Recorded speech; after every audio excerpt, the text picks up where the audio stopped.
Дорогі друзі, шановні колеги, ми раді вас вітати на нашій зустрічі для лікарів. І тематика сьогоднішньої зустрічі – як наші дорогі лікарі можуть розвивати систему навиків турботи про себе, а саме як лікарі можуть плекати резилієнтність. Наш сьогоднішній вебінар організовується і проводиться Центром здоров'я і розвитку коло СІМ'Ї в межах україно-швейцарського проєкту «Психічне здоров'я для України», який реалізовується за підтримки Швейцарії, також Міністерства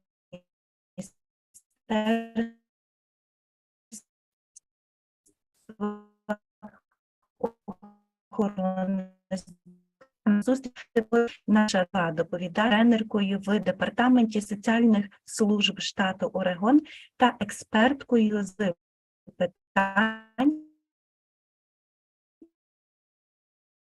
сприяння оздоровлення дітей, медичних закладів дитячого здоров'я штату. Наша зустріч буде пані Оксана Їжак. Зустріч буде тривати 2 години часу і на ютубі «Коло сім'ї». Якщо у вас будуть виникати запитання, то запрошуємо їх залишати у чаті, я обов'язково їх передам нашій доповідачці. Мене звати Мар'яна Єсип, я буду координувати нашу сьогоднішню подію. Гарного всім часу і запрошую Емі Кінг до слова. You're welcome, Емі. Thank you for having me. Дякую, що запросили. I'm going to pull up my screen share, which I recognize is in English, but that will keep me on track. Зараз я поділюся своєю презентацією, ви побачите її на екрані, вона буде англійською мовою, і мені трошки буде легше.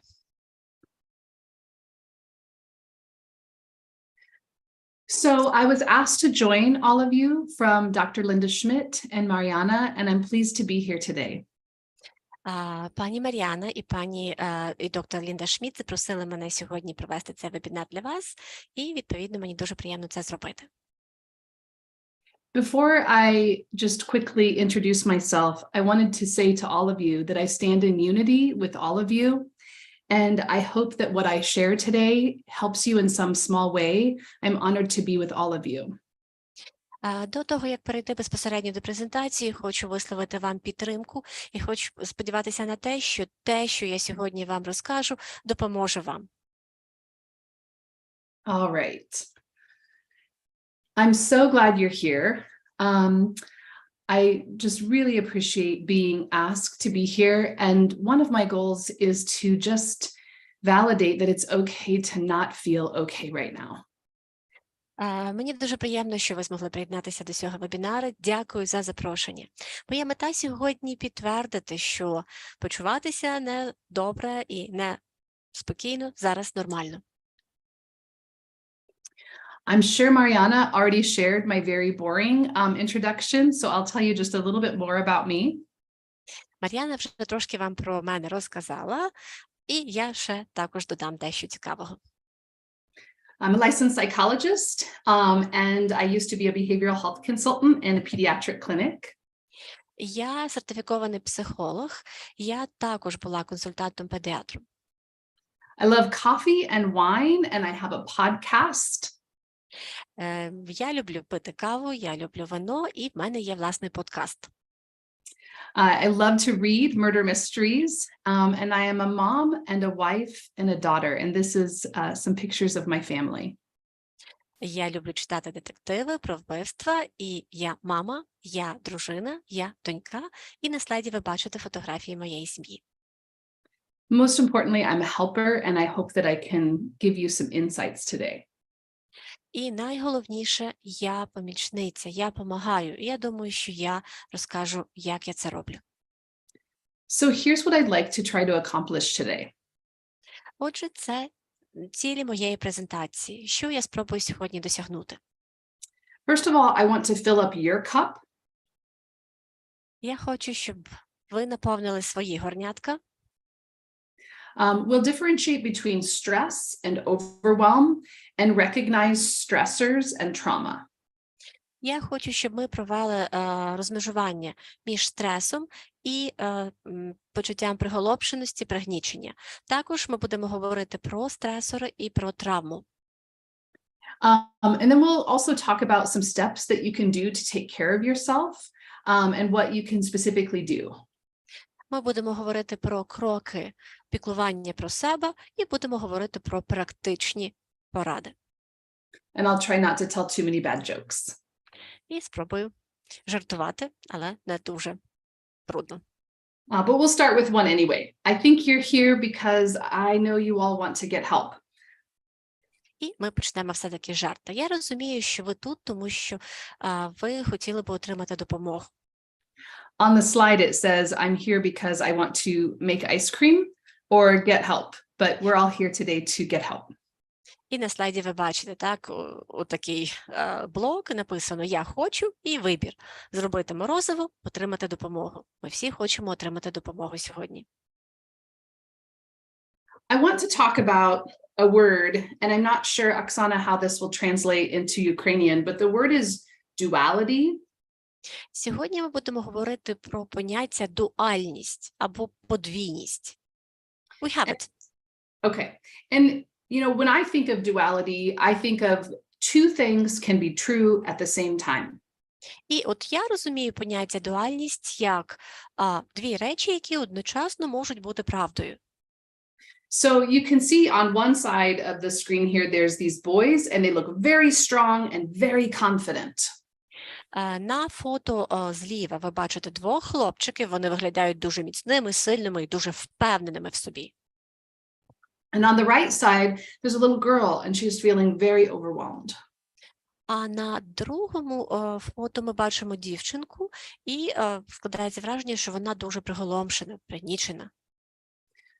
One of the things I realize in working with healthcare providers is that we have to recognize that both things can be true. І от в процесі роботи з медиками я усвідомила, що ми маємо розуміти, що обидві ці ситуації можуть відбуватися одночасно. You can feel strong and capable and overwhelmed. Ви одночасно можете бути сильними і міцними, і тим не менш приголомшеними і пригніченими.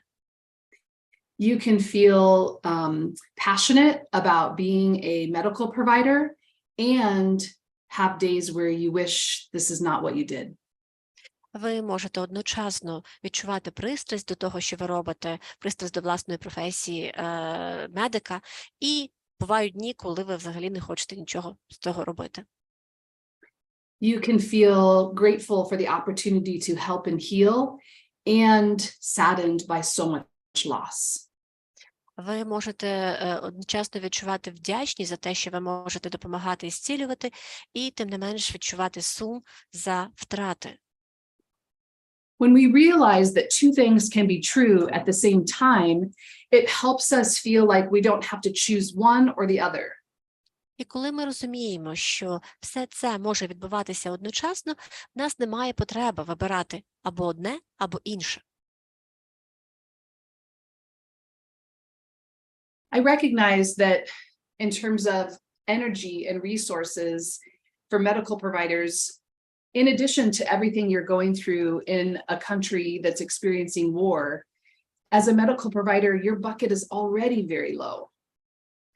І, відповідно, якщо ми говоримо про енергію, про ресурси вас як медиків, також про ситуацію в країні, де відбувається війна, я можу розуміти, що оце відро, ця бочка енергії і ресурсів, мабуть, вже дуже майже спустошена. I think for medical providers, one thing that we forget is that all of these things are happening. І ми, як медики, можемо іноді і забувати про все те, що відбувається. Medical misinformation, delayed care for your patients. Відповідно, ми можемо отримувати певну неправильну інформацію, можемо невчасно надавати допомогу пацієнтам. The stressors of war, doing online support. Є стресори, пов'язані з війною, є необхідність надавати онлайн-підтримку. Financial strains, lack of resources. Є певні фінансові обмеження, так, брак ресурсів.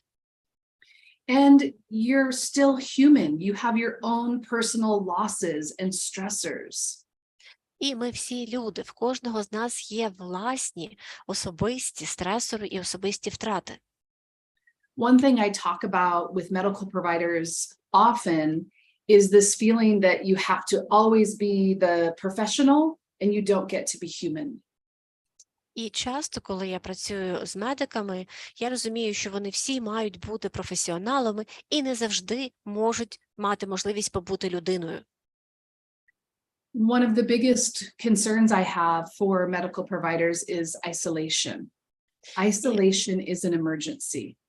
І одна з найбільших занепокоєнь, якщо ми говоримо про медичну спільноту, це ізоляція, так, або відсторонення. Така ізоляція або відсторонення – це надзвичайна ситуація. We're meant to be in a community. Ми всі маємо бути в спільноті. And so I'm grateful that, for instance, today we can gather together as a community. And I want you to remember that it's important to continue to seek out ways to be in community. І мені дуже приємно, я дуже вдячна за те, що сьогодні в нас є така можливість побути в спільноті, і хотіла би сказати, що ми маємо шукати шляхів бути серед людей, бути в спільноті. So let's talk about a couple of concepts that I think are really helping medical providers right now. Давайте поговоримо про декілька понять, декілька концептів, які можуть стати у нагоді працівникам, які працюють в сфері медицини. Let's differentiate stress from overwhelm. Давайте проведемо розмежування між поняттям стресу і таким приголомшенням або сум'яттям. Originally, when Mariana asked me to come and talk to your group, she was asking about ways that we could help all of you with your resilience. І коли Мар'яна запрошувала мене провести цей вебінар, вона говорила, що ми будемо говорити про те, як зміцнити резилієнтність, стійкість. I know in my heart, physicians and healthcare providers are already resilient. There's so much you do and overcome despite hardships. Я знаю, що медики, лікарі, вони і так вже в душі є професіонали, вони є стійкі, незважаючи на всі труднощі, які їм приходиться переживати. So I think what's more helpful often is to talk about some terms and ways that we can help ourselves so that the system that we're in can also be more resilient. Відповідно, ми можемо поговорити про певні терміни, про систему, в якій ми перебуваємо, для того, щоб все-таки ще покращити цю резилієнтність. And one of those ways we do that is by defining really well how we're doing internally. І як ми можемо це зробити? Це визначити для себе, як ми почуваємося всередині. So stress is different from feelings of overwhelm. Стрес відрізняється від ситуації, коли ми відчуваємо таке сум'яття або приголомшення. Stress is when we feel like the demands of the environment are beyond our ability to cope successfully. Стрес – це коли ми відчуваємо, що вимога середовища до нас вище, ніж наша можливість успішно впоратися з тими вимогами. Things may feel unpredictable or out of control or overloaded. Ви відчуваєте, що ситуація розвивається непередбачувано, або ви не можете нічого контролювати, або відчуваєте перенавантаження. But it's manageable. Але тим не менш, з цим можна впоратися. So an example that I often give is when I was younger, I grew up in my family's restaurant. Коли я наведу приклад з власної біографії, коли я була маленькою, в нашої сім'ї був власний ресторан. And so stress might feel like a really busy night where there's a waiting line and lots of people who are hungry and need to be served. І відповідно, от я асоціюю стрес з таким дуже-дуже завантаженим рестораном, де є світло, де є багато людей, вони стоять в черзі, де є шумно. And I know that if I can just get some help with getting drinks to tables and meals out to people, that we can get through the night. І я розумію, що якщо ми зможемо, наприклад, людям подати їхні замовлення, дати їм щось попити, ну, якимось чином ми цю ситуацію все-таки подолаємо. In other words, I know that we'll get through the night if we just delegate and help each other out. Тобто я розуміла, що все буде нормально, якщо ми чітко розподілимо обов'язки і таким чином зможемо тримати ситуацію під контролем. So if you think about this, for instance, in a medical clinic, it might be a busy morning where you're trying to get through a lot of phone calls, but with a little bit of triage and support, you'll make it through. А якщо ми перенесемо це в медичне середовище, то уявіть собі ранок в клініці, так, в лікарні, є багато телефонних дзвінків, відбувається тріаж, сортування пацієнтів, але якщо ми це все гарно розподілимо обов'язки, то все буде добре. Stress is different from overwhelm. Стрес відрізняється від поняття сум'яття або такого приголомшення. Overwhelm is that somehow our lives are unfolding faster than our nervous system can manage. Приголомшення або сум'яття – це коли наше життя розгортається, розвивається набагато швидше, ніж може витримати наша нервова система. So if we're in the same scenario at my family's restaurant, it's a Friday night still, it's busy, there's a waiting list. І якщо ми знову ж таки повернемося до ресторану моєї сім'ї, уявіть собі, що це вечір п'ятниці, купа народу, є велика кількість замовлень. And the difference is that all of a sudden I get a call from my mom and she says, your grandfather's had a stroke. І раптом, посеред всього цього, я отримую дзвінок від мами, яка мені каже, в дідуся стався інсульт. All of a sudden, I'm no longer stressed. I can't make it through the night. І раптом це вже не стрес. Я розумію, що вже я не можу працювати як далі, як раніше до того. I have to stop what I'm doing because it's so overwhelming to my nervous system that I must have a break. Тобто я не можу зараз виконувати свої обов'язки в ресторані, я мушу припинити це, тому що моя нервова система говорить мені, що треба зупинитися. So often, because we confuse the terms stress and overwhelm, we don't respond appropriately. І часто, власне, через відсутність розрізнення між стресом і такою ситуацією приголомшення або сум'яття, ми не можемо на них правильно зреагувати. The cure for stress is delegation and support and time. Лікування від стресу або допомога від стресу – це правильний розподіл обов'язків, це підтримка, це час. However, the cure for overwhelm, there's only two things that can happen. Якщо ми говоримо про ситуацію приголомшення або сум'яття, то тут ми говоримо лише про дві речі, які можуть допомогти. Nothingness, doing nothing, Коли ви нічого не робите, нічого, or play. або гра. Nothingness for one of you might mean just taking a 15-minute break to have time to yourself. Нічого не робити. Для когось з вас може означати 15-хвилинна перерва, яка буде тільки часом для вас. It might mean needing to take a half day or a break for a couple of days. Для когось це буде означати, можливо, перерва на півдня або навіть відгул на 1-2 дня. But what we know is that if you're in a state of overwhelm and you don't take the break that you need, it will lead to burnout. Але 100% відомо, що якщо ви відчуваєте такий стан сум'яття, приголомшення, пригнічення, і якщо ви не зробите таку перерву, це перейде в вигорання. The other one that I mentioned is play. Другий варіант – це гра. Even in the midst of unbearable circumstances, every other mammal plays every day except for humans. Навіть за найгірших обставин всі савці, всіх видів все рівно протягом дня якось грають у щось, окрім людей.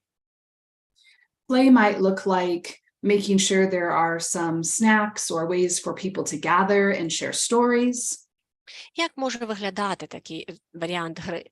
Це просто коли люди збираються разом, говорять, розказують якісь історії.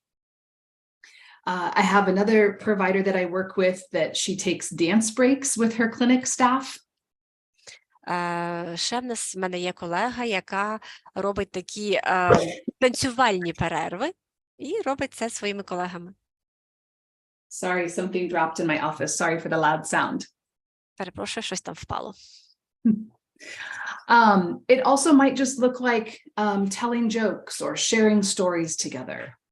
Ми можемо говорити просто про якісь такі маленькі розваги, як розказування один одному історії або якісь жарти. The problem is that we confuse the two and then we give horrible advice to medical professionals about how to handle things. І, відповідно, коли ми не розрізняємо або плутаємо ці два поняття, ми даємо дуже погані поради лікарям, як впоратися з ситуацією.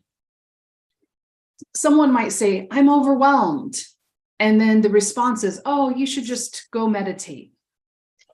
Людина може сказати, от я в стані пригнічення, я в стані сум'яття і отримую пораду. Тобі, мабуть, треба помедитувати, зайнятися медитацією. And if you remember, the cure for overwhelm is nothingness or play. So these small things like take better care of yourself won't work. І ми пам'ятаємо, що два виходи з такого сум'яття або пригнічення – це або нічого не робити, або якісь невеличкі розваги, або відволікання. І, відповідно, от така турбота про себе навряд чи допоможе. Or someone says, I'm stressed. And instead of helping them or supporting them or helping them get tasks done, we say, just take better care of yourself. І навпаки, людина, наприклад, каже, я в стресі, я в стані стресу, і замість того, щоб перебрати на себе певні обов'язки від цієї людини, допомогти їй, ми просто кажемо, треба про себе попіклуватися. What we really need for stress and overwhelm is each other. Що нам справді потрібно, коли ми говоримо про стрес, про пригнічення і сум'яття, це ми потребуємо один одного. But we're often not talking about that. Але ми про це чомусь не говоримо. One of the first things we need to normalize for healthcare professionals is talking about the trauma you're experiencing. Що ми маємо нормалізувати, тобто вести як щось нормальне, це говорити про травматичний досвід. The experience of trauma that we call secondary trauma is when we're exposed to others' trauma and their traumatic events.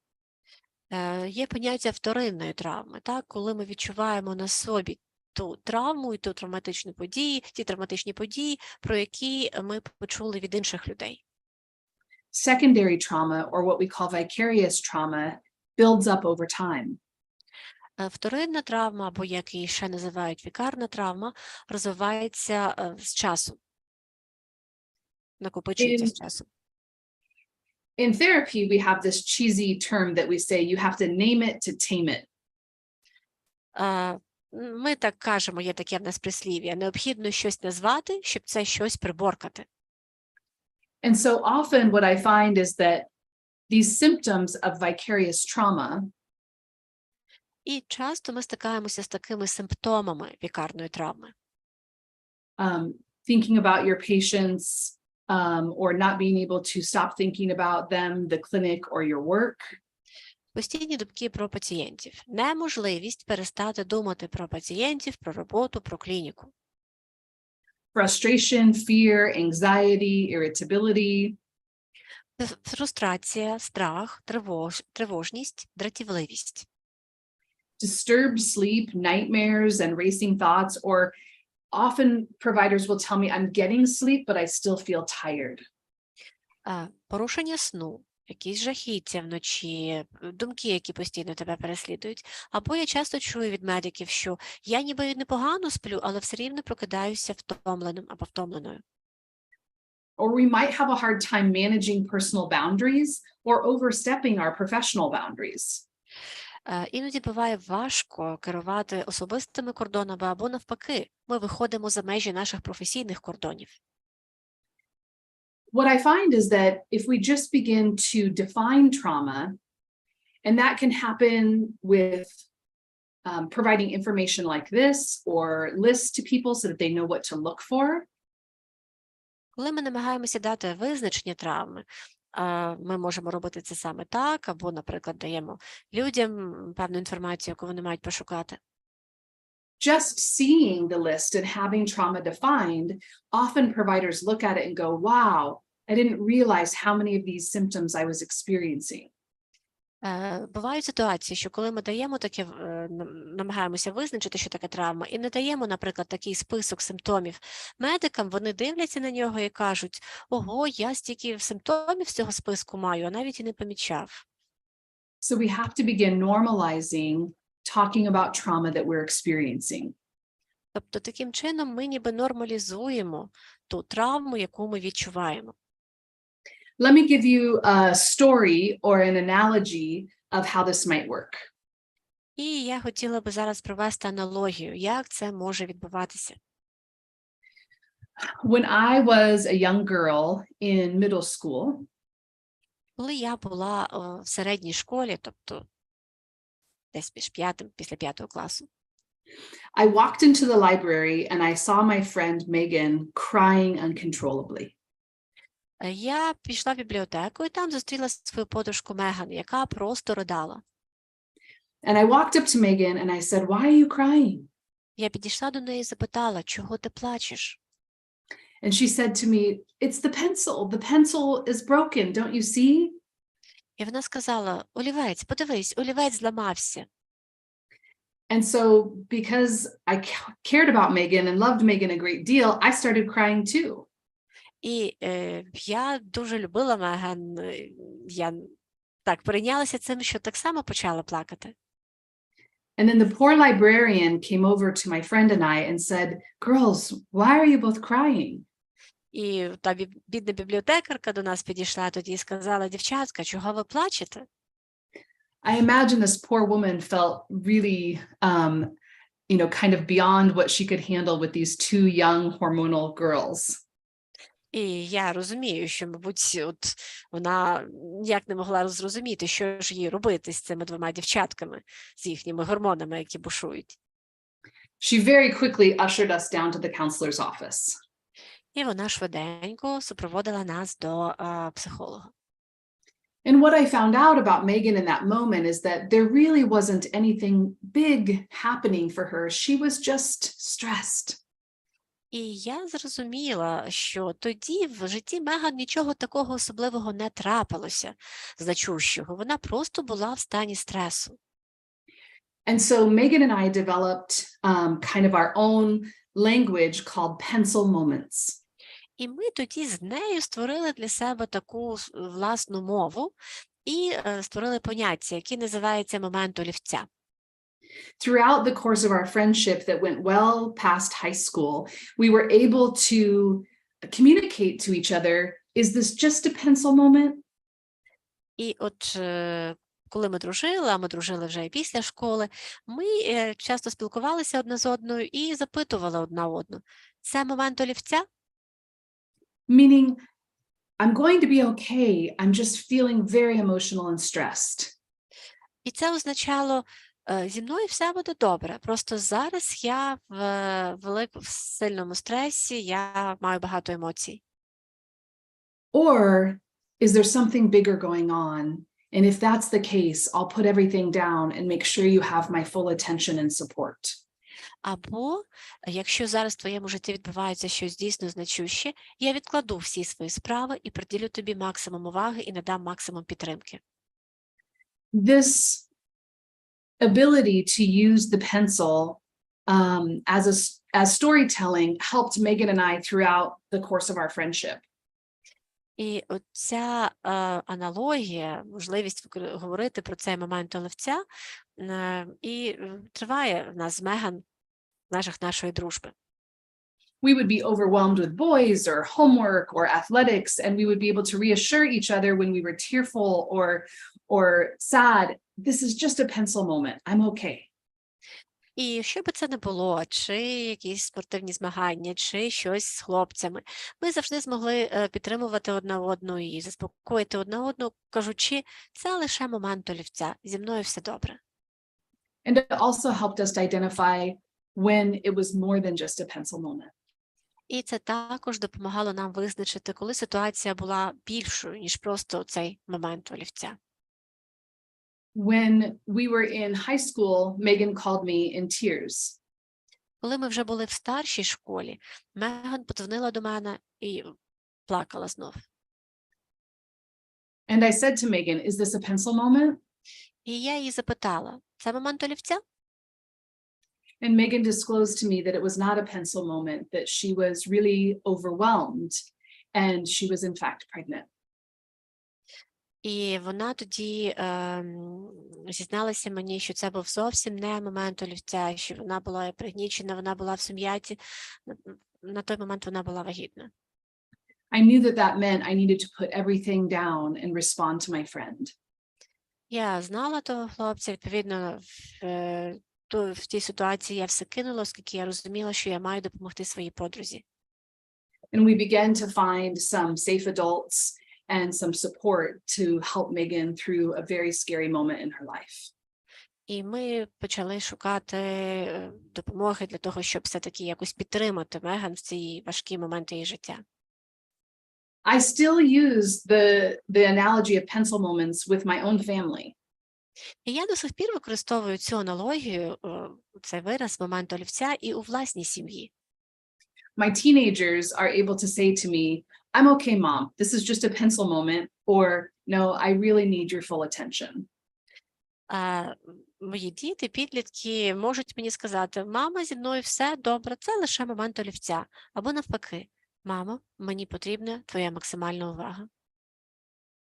I wonder for all of us as healthcare providers, if we could get better at defining for our colleagues when we're having a pencil moment or when we need more help and support. І, відповідно, я думаю, що нам всім було б, як медикам, нам всім було б трошки легше, якщо б ми могли для себе визначати, чи той чи інший момент в нашому житті є моментом олівця, чи в цей момент ми дійсно потребуємо уваги і підтримки. In other words, I know for all of you, there are moments when you'll be able to get through your day and it is just a pencil moment and it feels stressful, but with a little bit of help, you'll make it through. Я знаю, що в вашому житті протягом дня можуть бути моменти, коли ви відчуваєте такий момент олівця, але за невеликої підтримки ви розумієте, що ви впораєтесь. Versus, I need you to put everything down and give me your full attention because I'm in a space where I feel very fragile. На відміну від ситуації, коли ви можете сказати, що я потребую максимальної уваги і підтримки зараз, оскільки зараз, саме в цей момент, я почуваюся дуже слабкою, або слабким. So I hope this little example or analogy of pencil moments is helping you find ways for yourself to differentiate between stress and overwhelm. І, відповідно, я сподіваюся, що ця аналогія з таким моментом олівця допоможе вам для себе розрізняти ці ситуації стресу і ситуації пригнічення або сум'яття, або приголомшення. So just a couple of things so far. І ще декілька аспектів. Remember the cure for stress versus the cure for overwhelm. Пам'ятайте, що допомагає подолати стрес і що допомагає подолати оце пригнічення або сум'яття. Begin to name the trauma. Навчіться називати травму, визначати травму. Find someone at work that you can talk to about pencil moments. І знайдіть колегу на роботі або когось на роботі, з ким ви можете поговорити про такі моменти олівця. And hopefully begin to change your mindset. І сподіваюся, що поступово ви почнете змінювати своє налаштування. So many of us as medical professionals have to do some unlearning about what we need. І от багатьом з нас, медикам, потрібно провести, так би мовити, свого роду регрес в знаннях, в навичках щодо того, що нам потрібно. First of all, beginning to normalize not being okay.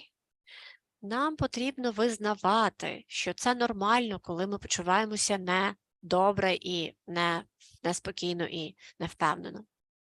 I know that medical schools teach providers to always be the professional, be a healthcare hero, never let them see you sweat. Я знаю, що в медінститутах, медуніверситетах завжди вчать, що необхідно завжди поводитись як професіонал, завжди необхідно бути таким героєм. Ніхто не може бачити, що ви нервуєтесь, що ви чимось непокоїтесь. But that's exactly why we have so many providers who are burning out and leaving our field. І саме тому, можливо, так багато лікарів досягають професійного вигорання і, відповідно, кидають професію. So normalize asking for help. Зробіть для себе нормальним, коли ви просите по допомогу. I want you to bring your whole selves to work and encourage others to do the same. Я хочу, щоб ви на роботі почувалися добре, спокійно і впевнено і заохочували інших робити те саме. For instance, in the hundreds of healthcare professionals that I talk to, they don't want to just be a doctor. Я працювала з багатьма медиками, які працюють в різних сферах медицини, і всі вони кажуть, що вони хочуть бути не просто лікарем. Or just be a nurse, or just be a surgeon. Або просто хірургом, або просто медсестрою. They want to be able to be a nurse who also is worried about her mom who's fighting cancer. Наприклад, медсестра також хоче бути медсестрою, яка турбується і піклується про свою маму, яка бореться з раком. Or a surgeon who can say, I have to rearrange my schedule because I have little kids whose life I want to be a part of. Або хірург може сказати, я хочу бути не просто хірургом, а хірургом, який іноді має можливість зробити графік гнучким, щось поміняти в графіку для того, щоб мати можливість побути вдома з дітками. And there's also looking at the dualities again. І ми також маємо пам'ятати про це поняття дуальності, подвійності. You can manage other people's pain and your own pain. Ви можете допомогти іншим людям в ситуації болю, як фізичного, так і психічного, і також ви можете допомогти і самому собі, або самій собі. You can be responsive and care for others and be responsive to yourself. Ви можете реагувати на інших, допомагати іншим і допомагати собі. You're allowed to be a professional and a human. Ви можете і вам дозволено бути і професіоналом, і людиною.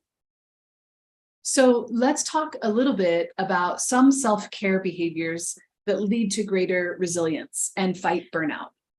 І давайте поговоримо про піклування про себе, яке допоможе нам посилити стійкість, резилієнтність і допоможе уникнути або запобігти вигоранню. Often when I talk to medical providers and I even begin to mention a little bit about self-care, all they hear is blah, blah, blah. I don't have time for that. І от часто, коли я починаю говорити з лікарями, з медиками про необхідність піклування, турботи про себе, вони часто кажуть, ну та, пішло, навіть не хочу про це чути. I want you to all think about traditional messages about self-care. Я хочу, щоб ви подумали про традиційні меседжі, які стосуються піклування про себе і турботи про себе. Self-care often focuses on your physical self. Eat better, drink more fluids, sleep better. Часто, коли ми говоримо турбота про себе, ми маємо на увазі певну увагу до фізичного аспекту. Треба більше пити, треба більше спати і так далі. But that rarely heals the emotional pain that you've experienced. Але рідко звертається увага саме на емоційний біль, який ви відчуваєте. Working through emotions is how we decrease emotional exhaustion that leads to burnout. Про опрацювання емоцій або проходження через емоції, саме у такий спосіб ми можемо зменшити емоційне виснаження, яке, в свою чергу, призводить до вигорання. If you see this picture at the bottom of the screen, it's a tunnel, and there are two people on one end of the tunnel. І ви бачите фотографію на слайді, ми бачимо тунель і вже бачимо двох людей на виході з тунеля. The only way out of this tunnel is through it. Єдиний шлях виходу з тунеля – це пройти через тунель. Sometimes when it comes to taking care of our own emotional health and the emotional pain we've experienced, we do everything we can to avoid going through the feelings. І іноді, коли ми кажемо про емоційне виснаження, емоційний біль, ми робимо все можливе, щоб тільки уникнути у цього шляху через емоції. But working through is the only way we will truly be able to take care of ourselves. Але шлях через емоції – це єдиний шлях, як ми можемо дійсно допомогти собі. So let's back up and talk about the three components that lead to burnout. Давайте поговоримо про 3 компоненти, які призводять до вигорання. The first one is emotional exhaustion, and this is the number one predictor for women. Перше – це емоційне вигорання, і це перший предиктор, особливо для жінок. Емоційне виснаження. Emotional exhaustion is the feeling of continuing to take on all of the experiences of people that we care for without working through the feelings. Емоційне виснаження – це коли ми беремо на себе всі емоційні почуття людей, про яких ми турбуємося, і не пропрацьовуємо, не проходимо через ці емоції. In other words, we're in that state of overwhelm chronically, and we're not doing things to address the exhaustion. Іншими словами, ми перебуваємо в постійному стані пригнічення сум'яття і нічого не робимо для того, щоб подолати це виснаження.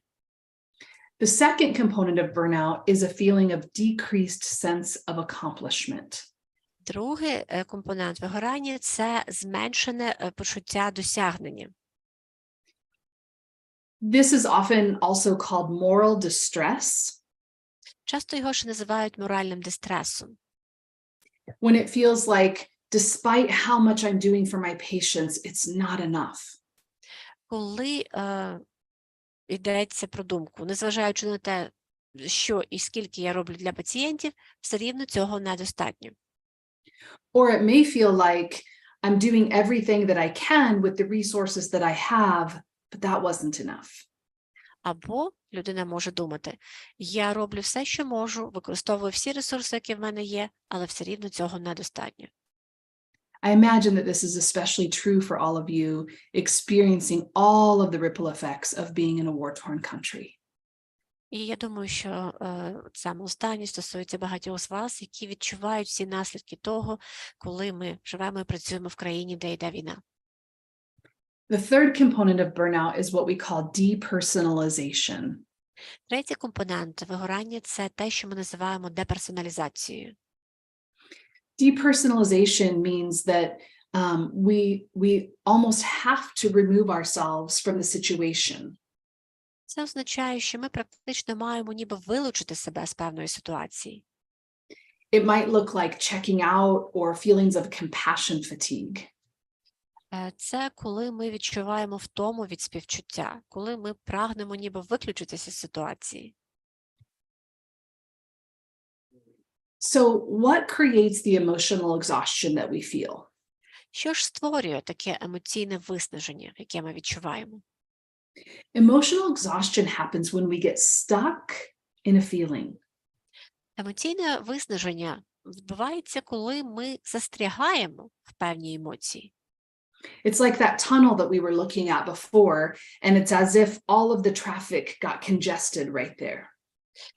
Уявіть собі той тунель, який ми бачили на одному з попередніх слайдів, і уявіть собі, що там утворився величезний корок.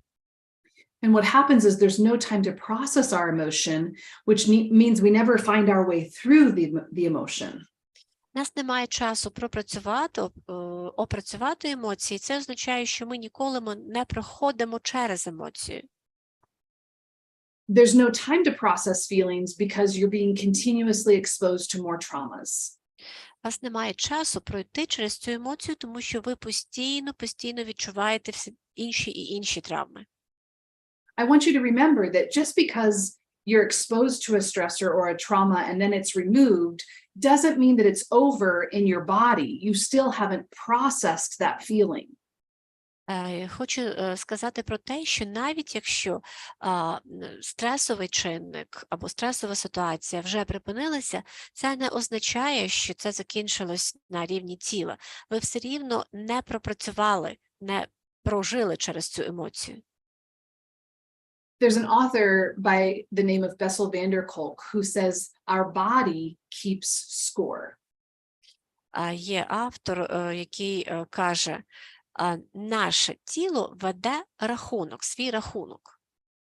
In other words, you may go throughout your day where you see a patient, you're exposed to their trauma or hurt or healing, and then you go on to your next patient and you're exposed to their trauma and hurt and healing, and that experience is cumulative for your body. Як це може виглядати? Ви працюєте, у вас є один пацієнт, ви проходите через його травму, через його біль або зцілення, далі є другий пацієнт, його або її травма, біль і зцілення. І таким чином все це накопичується в вашому тілі. So, how do we begin to work through some of these exposures? Як же ми можемо пройти через такі ситуації, пропрацювати такі ситуації? There are authors who are experts on responding to burnout that suggest there are 6 key things we can do. Є автори, які фактично вважаються експертами у сфері вигорання, подолання вигорання, і вони говорять про 6 ключових аспектів, яких необхідно дотримуватись. The first one is doing anything physical with your body. Перше – це будь-які фізичні вправи, тобто будь-яка робота з тілом фізична. And I put a note here that it can't be like something that's performative physical, like maybe some of you run every day or exercise regularly. It really needs to be physical movement for your body that's just for the purpose of moving.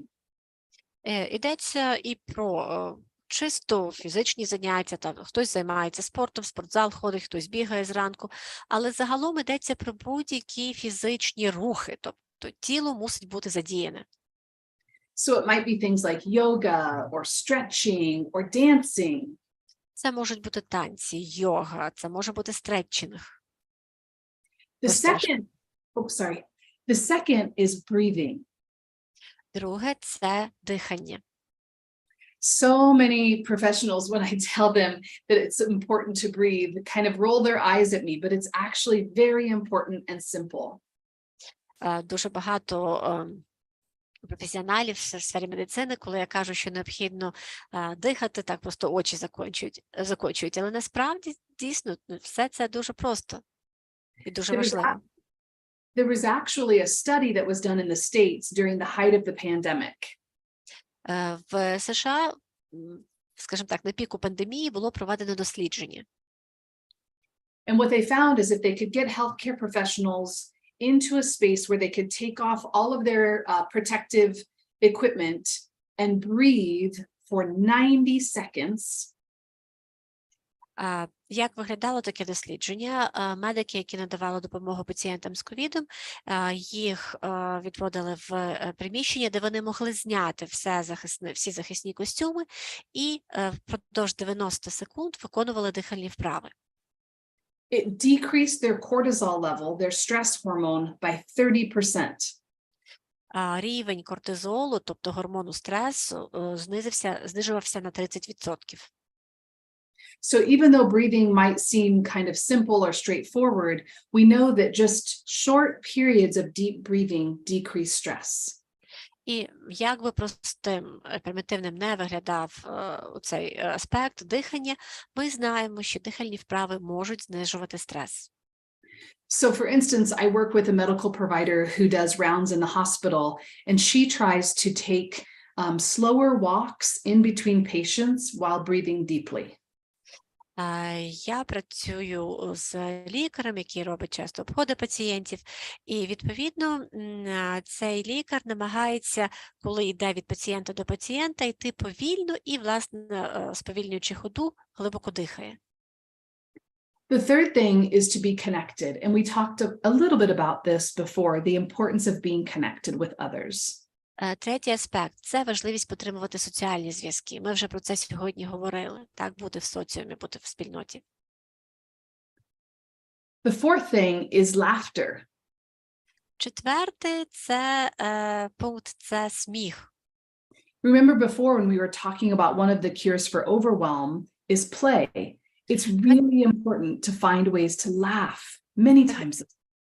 Пам'ятаєте, ми говорили, коли говорили про два варіанти подолання приголомшення, пригнічення або сум'яття, ми говорили, що це певні розваги, відволікання, гра. Необхідно шукати такі моменти впродовж дня.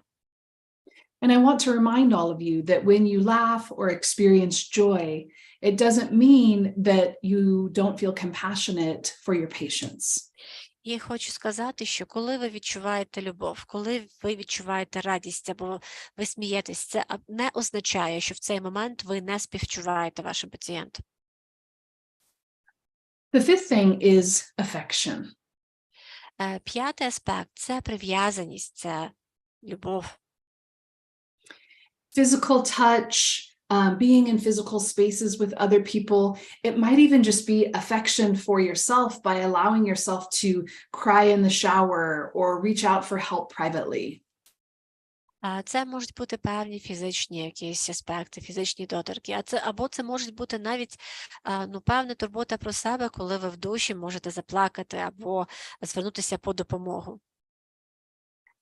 We know that hugging someone, that it takes 20 seconds at least of a hug for our bodies to release oxytocin, which is kind of our bonding hormone.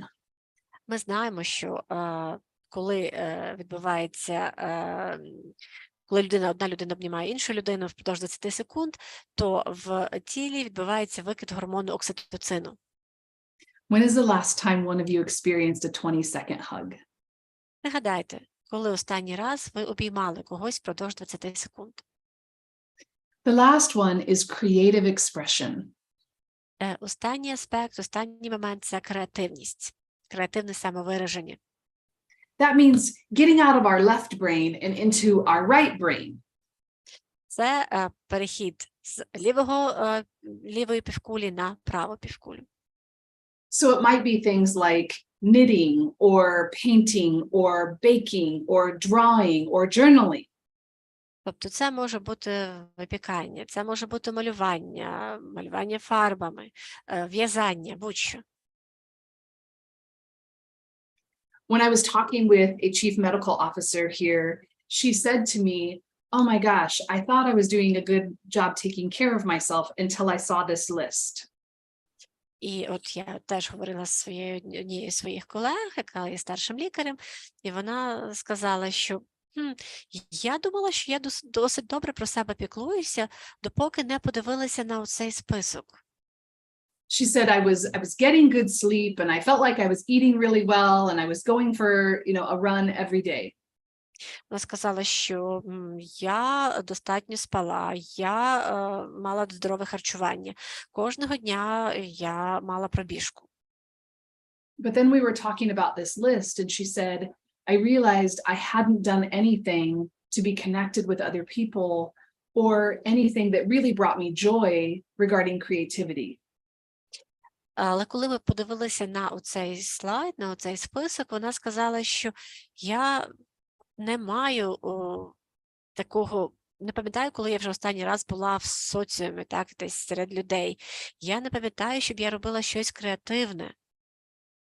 So I gave this doctor the homework of picking a couple of these things to do every day. І її домашнє завдання полягало в тому, щоб вона обрала для себе як мінімум 2 якісь речі, які вона б робила кожного дня. So she began going on walks with friends every day, and she began baking again. Вона почала ходити на прогулянки з друзями, вона почала знову займатися випічкою. She did some deep breathing in her office before really difficult meetings. Вона почала робити дихальні вправи в себе в офісі до початку важких зустрічей. And over a pretty short period of time, she began to have less burnout. І за досить короткий період часу вона відчула, що симптоми вигорання зменшились. So I hope what you're seeing here is that these ways of working through feelings are different than traditional forms of self-care. І я сподіваюся, що ви помітили, що оці аспекти, які стосуються турботи про себе, відрізняються від традиційних описів, як можна турбуватися про себе. We can learn to work through these feelings in different ways. Ми можемо навчитися працювати, проходити через ці емоції, відчуття по-іншому. One of my colleagues has told me that she feels like the barrier for self-care in this way is often a lack of self-compassion. І одна з моїх колег сказала, що от вона відчуває, що бар'єром для такої турботи про себе є відсутність самоспівчуття, співчуття до себе. Often self-compassion might be messages that we give ourselves like, this is really hard and I'm doing the best I can. Часто проявом такого самоспівчуття можуть бути, наприклад, фрази, які ми собі кажемо у важкій ситуації. Так, це дійсно важко, але я роблю все, що можу. Or saying to someone that we trust, I'm really hurting and feeling overwhelmed right now. Або, наприклад, коли ми кажемо людині, якій довіряємо, що мені зараз справді болить, я справді відчуваю це пригнічення і сум'яття. Or recognizing when we snap at someone or we're angry quickly with someone is probably because we're struggling very much. Або усвідомлення того, що коли ми комусь зарізко відповіли, огризнулися на когось, ми усвідомлюємо, що в цей момент нам важко. So being able to say things like, I'm not alone in this. A lot of people are struggling. Відповідно, ми маємо сказати собі, я тут в тому не один або не одна. Багатьом людям зараз важко. So let me pause for a moment before I give you some other creative tools to build resilience. Are there folks that have questions? До того, як ми перейдемо до наступної частини, зокрема до практичних інструментів, як ми можемо зміцнити резилієнтність, чи є питання на даний момент? Шановні учасники, чи є в когось питання? Можете підняти руку, озвучити питання вголос або написати в чаті. Amy, so far there are no questions in the chat. Okay. So I think we can proceed. Okay. So this is one of the worksheets, and I can send this to Mariana for translation, but this is one of the worksheets I use with medical providers. Це, так би мовити, отакий листок, така розграфлений, який я використовую, коли працюю з медиками, і я можу його надіслати Мар'яні для перекладу. And it's ways that we can begin to address overwhelm. І це спосіб, у який ми можемо працювати з сум'яттям або пригніченням. So you'll see there are different parts of kind of checking in with ourselves and creating priorities. Це, ви бачите, різні частини, і це свого роду перевірочний список, як ми турбуємося про себе і як ми розставляємо пріоритети.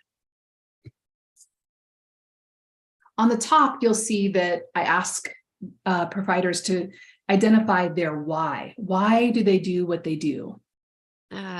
Зліва наверху ви бачите питання «Чому?». Чому я роблю те, що роблю? And then I ask them to identify what I call their theme song. Далі я прошу їх визначити їхню головну, так би мовити, тему або головну пісню. I like using music because it often is a way that we can express ourselves in a way that we can't necessarily do verbally. То це може бути така пісня, девіз, так би мовити. Чому я дуже люблю використовувати музику, тому що через музику ми можемо висловити те, що не можемо чітко сформулювати словами. And then the next thing we do is identify a goal just for that day. Наступне, що ми визначаємо, це мету саме на цей день. We also identify some priorities, but remember, I want you to bring your whole self, so we don't just look at your medical professional self. Далі ми визначаємо пріоритети. І тут я ще раз хочу наголосити. Ми не говоримо лише про пріоритети як про професіонала-медика. Ми говоримо про пріоритети вас цілого або цілої. So, for instance, we will identify a priority you have for yourself, your relationships, and your job. То це пріоритети, які стосуються вас безпосередньо, себе, стосунків і роботи. And then we also identify one boundary, because I know boundaries are really hard for medical professionals. І ми також визначаємо один кордон, одну межу, оскільки я знаю, що поняття кордону або межі в медиків складне поняття. And then I have some check boxes that are kind of a daily check-in. We don't do all of them every day, but it goes back to those 6 things that help us work through feelings and take care of ourselves. І далі ми робимо цей, ви бачите клітинки, де необхідно поставити галочку. Це свого роду щоденний перевірочний список, який стосується тих 6 аспектів, про які ми говорили, стосується турботи про себе. And then the final thing we do is identify one piece of joy. І останнє, що ми робимо, ми визначаємо для себе одну якусь радість, одну приємність. So I'm going to show you one of these filled out and go through it so you can see an example of what this might look like for a medical provider. І зараз я покажу приклад такої заповненого листка, власне, приклад, який заповнював медик. That's the worksheet that's here is kind of a daily check-in, but I also like to think about a 6-month check-in. Це такий щоденний листок, але ми також можемо говорити про листок, де ці пункти будуть стосуватися 6-місячного періоду. So often I will ask people to ask themselves, will this matter in 6 months? Я часто прошу людей подумати, чи буде це важливо через 6 місяців. So here's an example of what this can look like. Ось приклад вже такої заповненої бланку або анкети. So at the top, this physician said their why is so that people feel less alone. Наверху, де є питання моє чому, для чого я це роблю, цей лікар написав, щоб люди були не такими самотніми. And she said that her theme song is a song called You're Doing a Good Job, which is a reminder that for all healthcare providers that everything they're doing is valued. Відповідно, така пісня, лозунг, пісня, слоган You're doing a good job, ти добре робиш свою роботу, Алісія Кейс, і відповідно це нагадує, що ми дійсно робимо свою роботу добре. And then she set 2 goals for herself that day, one personal and one professional. Далі ця лікарка визначила для себе 2 мети на той день. Це була одна мета професійна і одна особиста. She said, I'm going to say yes to my friend Jen, who asked me to dinner tonight, even though I'll get home a little bit later because Jen really fills me up. І особиста мета. Сьогодні я скажу так моєму другу Джен, який запросив мене на обід, незважаючи на те, що я додому прийду сьогодні пізно, оскільки Джен от мене підбадьорює. And she said, I'm going to say no to being the department chair until my kids are over 5 years old. І щодо професійної мети, вона сказала, що я відмовлюся від посади голови відділення, допоки моїм дітям не виповниться 5 років.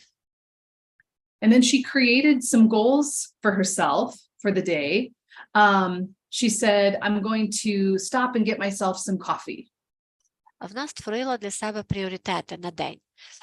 Пріоритет для себе – я буду зупинятися і робити для себе кава-брейки. I'm going to attend an event at my kids' school tonight. Сьогодні я відвідую подію в школі, в якій будуть брати участь мої діти. And I'm going to look into hiring a scribe for my medical records. І вона сказала, що я спробую підшукати секретаря, який буде вести мої документи. And then in her daily check-in, she said, I'm going to get up and stretch and walk and move between patients. Щодо такого щоденного самоперевірочного списку, вона сказала, що я буду, коли робити обход, я буду намагатися трошки розминати тіло, робити таку розтяжку, коли буду переходити від пацієнта до пацієнта. And I'm going to take 90 seconds to breathe today. І сьогодні я зроблю такі перерви на 90 секунд на дихальні вправи. And then one boundary that she's creating. Кордон або межу, яку вона для себе визначила. In her hospital, they use an electronic health record. What do they use? Electronic? It's an electronic health record. It's online. В неї в лікарні вони використовують електронну систему ведення записів, онлайн-систему. And what she realized is that her medical assistant was feeling really overwhelmed with patients messaging her in the online system. І, відповідно, вона побачила, що її асистенції було дійсно дуже важко, оскільки надходило дуже багато повідомлень від пацієнтів саме в цій онлайн-системі. And so she said, I'm going to limit how much patients can put in the online portal before we ask them to come in for an appointment. І, відповідно, вона сказала, що ми трошечки обмежимо кількість таких повідомлень, які можуть надходити до онлайн-порталу, до того, як потім узгодимо дату візиту пацієнта. It seemed like a small thing that she could do, but it really had a big impact on her team. Це, ніби, здається, дуже маленький крок, але одночасно це дуже сильно впливає на її команду. And then she said her one piece of joy was that she took a moment to watch the sunrise. І оцей один елемент приємності, вона сказала, що вона змогла полюбуватися, помилуватися сходом сонця. She said the colors of pink and orange and purple were breathtaking. Вона сказала, що ці кольори помаранчевого, рожевого, темно-червоного просто були неймовірні. So I hope what you can see here is that even if there are small things that you do to address your emotions and what you're going through, they can have a really big impact on you. І я сподіваюся, ви погодитесь, що оці маленькі кроки уваги до своїх емоцій, до своїх почуттів можуть мати великий вплив. When we look at increasing our own internal resilience, it's things like coping and connection. Коли ми говоримо про посилення нашої внутрішньої резилієнтності, ми говоримо про такі аспекти, як вміння подолати щось і оцей момент зв'язку з іншими. This is just one of my favorite little cartoons. Це одна з моїх таких улюблених міні-коміксів.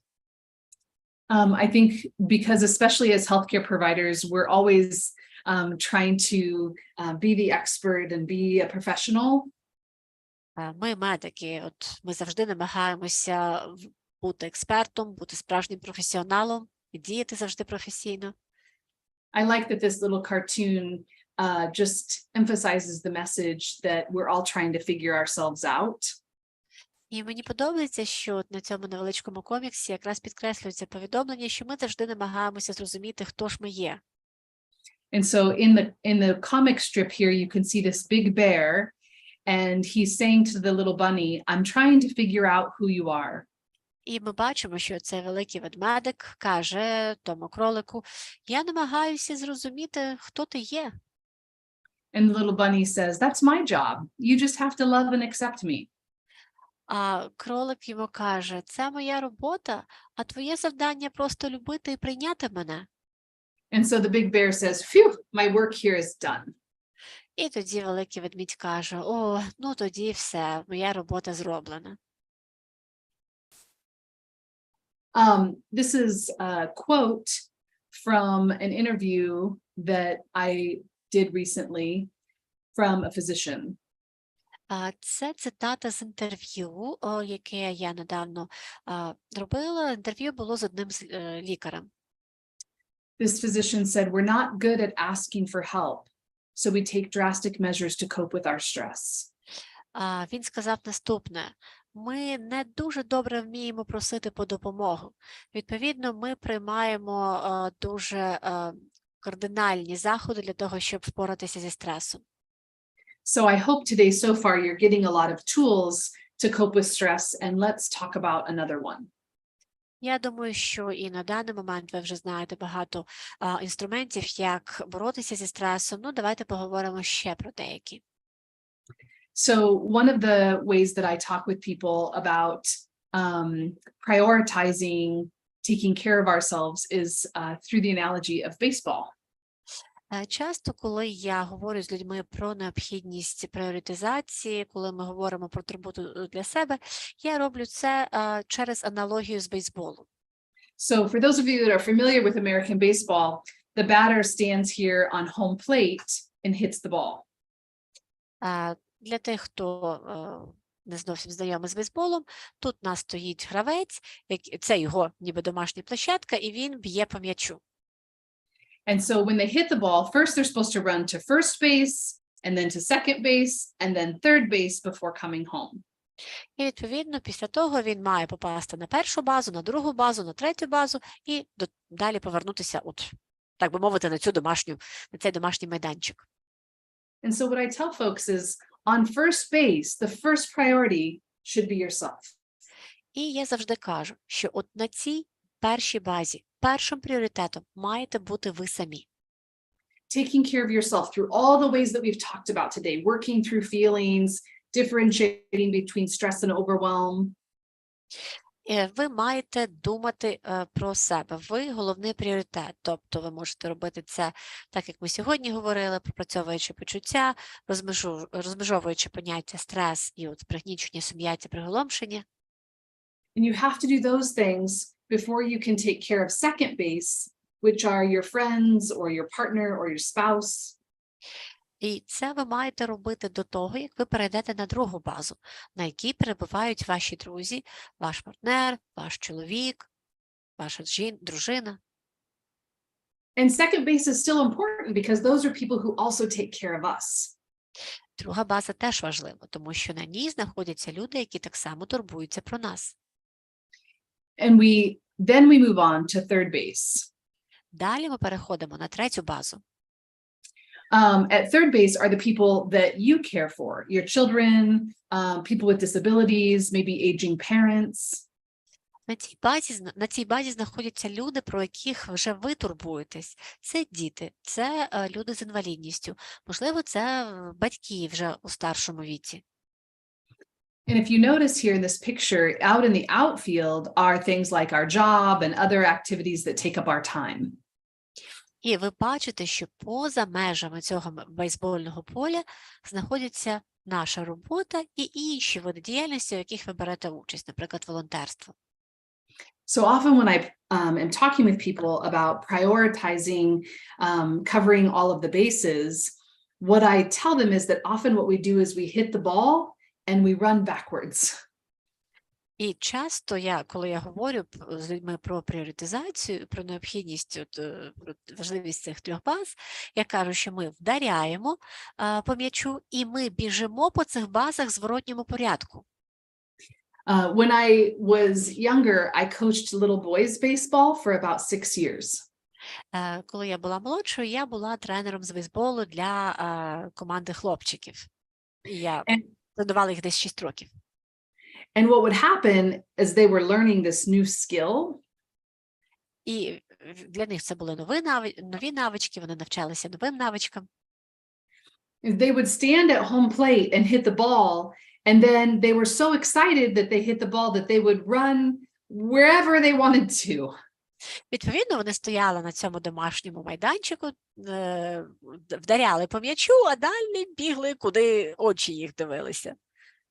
Sometimes they would run to third base, sometimes they would chase their own ball. Іноді вони бігли на третю базу, іноді бігли туди, куди летів м'яч. Sometimes they would just stand there and do nothing. Хтось просто стояв і нікуди не біг. But if you can imagine, if we don't cover all of the bases, starting with first base, we will run out of energy. Але якщо ми не почнемо з першої бази, ми нас на неї просто не вистачить далі енергії. If you think about energy like a bucket, we only have so much energy every day. Уявіть собі енергію у формі, наприклад, певної ємності. І от в цій ємності знаходиться ваша енергія на день. And so the energy that you have on a given day you don't have a full bucket every day. І та енергія, яку вам потрібно на день, тобто це може бути не вся ємність. In fact, the bucket of energy that you have today is dependent on what happened the day before and the day before that. Фактично, обсяг енергії, який у вас є на сьогоднішній день, залежить від того, що відбулося вчора, і від того, що відбулося і позавчора, і ще до того. The only way that we fill our bucket is by doing some of the things that we've talked about today. Як ми можемо наповнити цю ємність енергією? Це тільки, якщо ми будемо робити те, про що ми сьогодні говорили. Naming and recognize trauma and talking about it. Коли ми зможемо визначити травму, ми зможемо її назвати і проговорити її. Differentiating between stress and overwhelm and knowing how we cure each of them. Коли ми зможемо провести розмежування між стресом, між цим пригніченням або сум'яттям, або приголомшенням, і коли ми зреагуємо відповідним чином. Recognizing the symptoms of burnout. Коли ми зможемо розпізнати симптоми вигорання. And knowing that the only way we work through burnout is by working through the feelings. І пам'ятайте, що єдиний спосіб, як ми можемо подолати вигорання, це пройти через ці емоції. If you don't take care of those things on first base, everybody else on the field will suffer.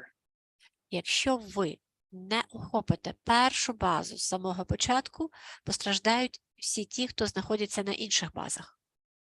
We tell ourselves, and our profession tells us, that we should take care of everybody else first. Ми собі так кажемо, і наша професія нам каже, що ми в першу чергу маємо піклуватися, турбуватися про інших. But in actuality, if we only have so much energy in our bucket and it's empty, we have nothing to give someone else. Але в реальності, якщо в нас є ця ємність з енергією, і ця ємність майже пуста, ми не зможемо турбуватися про інших. So, another reminder is that we're meant to be in community. One of the most important things to underscore is to have less isolation and more connection. Ще раз хотіла би підкреслити, що ми маємо бути серед людей. Ми маємо якомога менше бути в ізоляції, ми маємо вибудовувати оці зв'язки і бути серед людей, бути в соціумі. I hope today I'm starting to normalize a conversation that it's okay to not be okay, and it's important to reach out for help and be in community. Я думаю, що від сьогоднішнього дня ви зможете сказати самій собі або самому собі, що це нормально, коли з вами щось відбувається не так, що ви зможете попросити про допомогу і що ви будете серед людей, ви будете в громаді, в спільноті. This is one of my favorite quotes from an author, Simon Sinek. Це одна з моїх улюблених цитат, автор цієї цитати Симон Сінек. He says, optimism is not blind. It looks into the future and says, we can do this. There is light together. Він каже, що оптимізм не сліпий. Оптимізм дивиться в майбутнє і каже, ми можемо це зробити. Світло є спільне. Okay, so I'm going to pause here for a moment. That's the majority of the content I have for you today because I wanted to leave plenty of time for questions. Я на цьому, це все, що я хотіла сьогодні розказати. Я зробила таку презентацію для того, щоб лишити трошки більше часу на запитання і обговорення. And I'm wondering, while people are thinking about some questions, perhaps Dr. Nichols or Mariana, you might be more familiar with this group and be aware of questions or concerns or struggles they have right now. Відповідно, зараз в нас є час для запитань. Можливо, пан Роберт Нікель, можливо, Мар'яна кращі знайомі з групою і можуть знати, що людей зараз турбує. No, I think you've done great. I don't have anything to add to the audience. Okay, great. Роберт вважає, що Емі провела чудову презентацію і наразі він не зможе нічого додати. Шановні учасники, чи є в нас запитання? Ви можете озвучити запитання або поставити запитання в чат.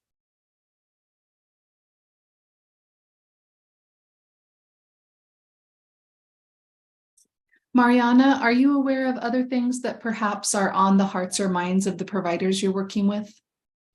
Мар'яна, можливо, ви хотіли би нам висловити певні питання, які турбують наших учасників?